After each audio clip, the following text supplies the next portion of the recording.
സ്ട്രീറ്റ്സിലേക്ക് എല്ലാവർക്കും സ്വാഗതം. ഇപ്പം നിങ്ങൾ വിചാരിക്കും ഈ 2 ബോക്സിൽ എന്താണെന്നല്ലേ?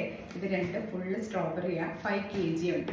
ഇത് നമ്മളൊരു സ്പെഷ്യൽ കേക്ക് ഉണ്ടാക്കാൻ വേണ്ടി, സ്പെഷ്യൽ വെഡ്ഡിങ് കേക്ക് ഉണ്ടാക്കാൻ വേണ്ടിയിട്ട് വാങ്ങിയ സ്ട്രോബെറിയാണ്. ഇത് വട്ടവടയിൽ നിന്ന് നേരിട്ട് സ്ട്രോബെറി ഫാമിൽ നിന്ന് തന്നെ നേരിട്ട് നമ്മൾ വാങ്ങിയ സ്ട്രോബെറിയാണ്. നമുക്ക് വേണ്ട KSRTC ഡിപ്പോ വഴിയാണ് നമുക്കിത് വന്നിരിക്കുന്നത്. അപ്പോൾ ഇതിന് ഈ കേക്ക് ഉണ്ടാക്കുന്നതിന് ഒരു സ്പെഷ്യൽ സ്റ്റോറി ഉണ്ട്.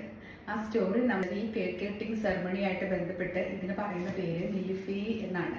ആ പേര് വെച്ചിട്ടാണ് ഈ ഒരു സെറമണി അറിയപ്പെടുന്നത്. ഇതൊരു സ്പെഷ്യൽ കേക്ക് കട്ടിംഗ് ആണ്. അതായത് സ്ട്രോബെറി ആണ് ഇതിൻ്റെ ഒരു മെയിൻ ഘടകം എന്ന് പറയുന്നത്. അവർ ഫ്രഷ് സ്ട്രോബെറി പറിച്ചിട്ട് അവിടുത്തെ ഗ്രാമങ്ങളിൽ അങ്ങനെ വലിയൊരു കേക്ക് ഉണ്ടാക്കിയിട്ട് അതിൽ ബ്രൈഡ് ആൻഡ് ഗ്രൂം വന്നിട്ടാണ്, നമ്മൾ ഈ വെഡിങ് കപ്പിൾസ് വന്നിട്ടാണ് ഇത് ഫില്ല് ചെയ്യുന്നത്. അതാണ്